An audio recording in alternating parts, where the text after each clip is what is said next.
si chcel vystúpiť aj jeden pán kolega, doktor Laurinec, ktorá je mimo nás.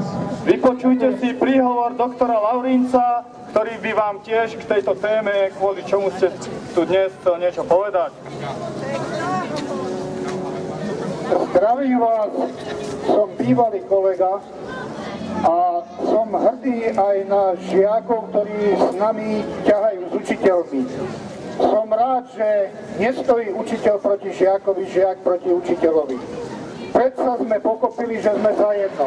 A chcem vám povedať, vláda jedná voči nám bezohľadne a tvrdo. Aj my musíme nejako konať. Na čom si sme sa dohodli možno, ale sme niečo vyriešili? Nevyriešili sme. A ja vám teraz ponúkam jeden návrh.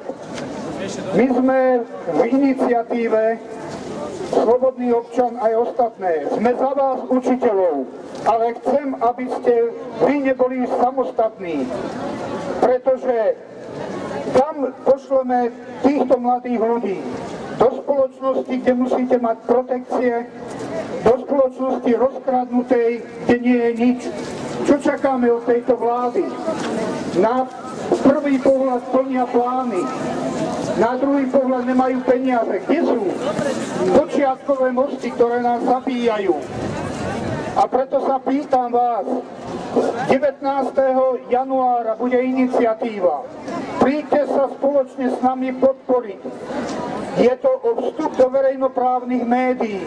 Treba, aby ste vy, učitelia, oslovili národ. Aj vy, žiaci. Príďte, pretože bez toho sa stane, že ľudia budú sa proti vám stavať.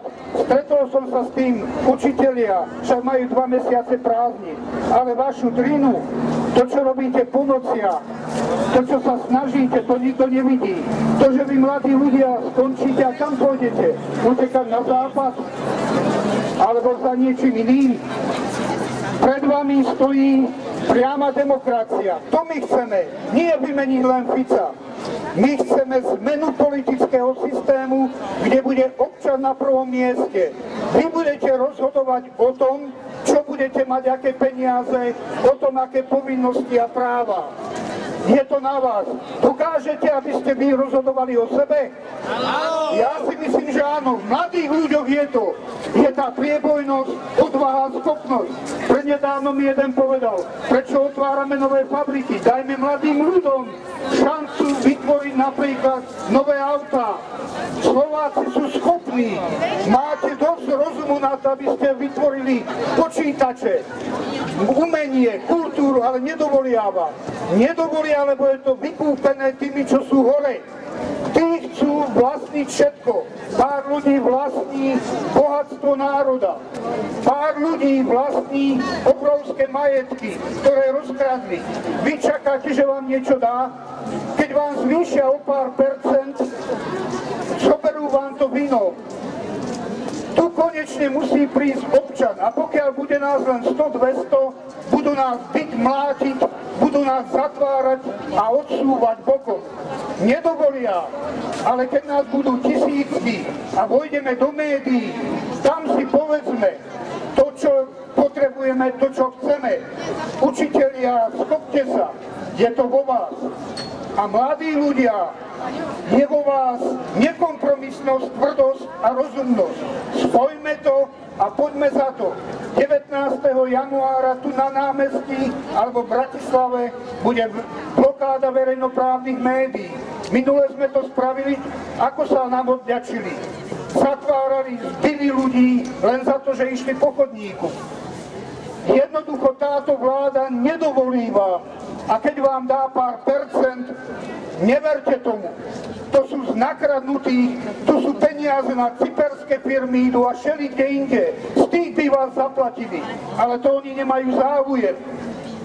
Takže ešte raz, neverte týmto nejakým sľubom, pokiaľ si my nevydobijeme a nepovieme, dosť bolo.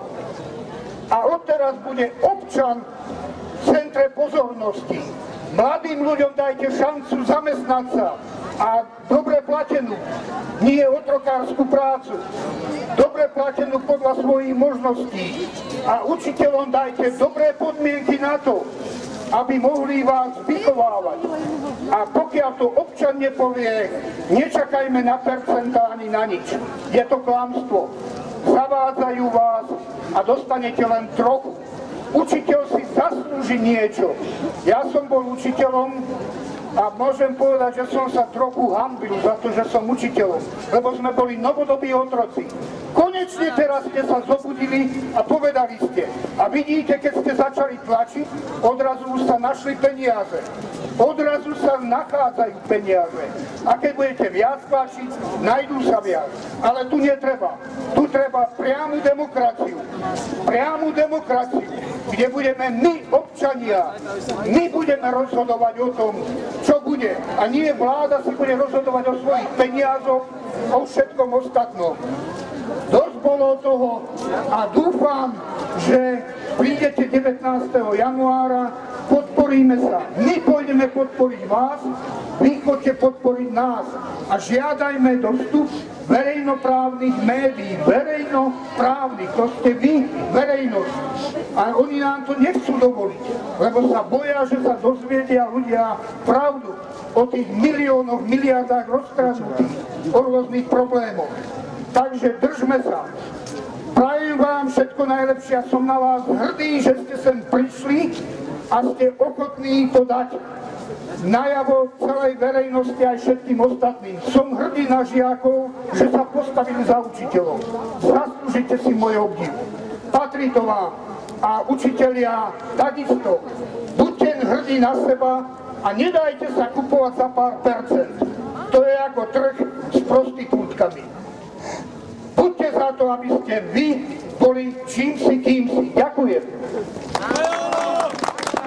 Ja len krátko, že nezabúdajte, vážení priatelia, dnes sa odohráva boj o vašu budúcnosť. Boj o to, ako budete žiť, či budete len lacná pracovná sila, muklovať si vo fabrikách a či budete jesť produkty pochybnej kvality, pretože tí tzv. Odborníci zlikvidovali a rozpredali naše poľnohospodárstvo. Takže nezabudnite, 19. januára je akcia, ktorej cieľom je obsadiť alebo zablokovať verejnoprávne médiá, ktoré klamú a podvádzajú a slúžia tým skorumpovaným a zrádnym politikom. Ďakujem za pozornosť.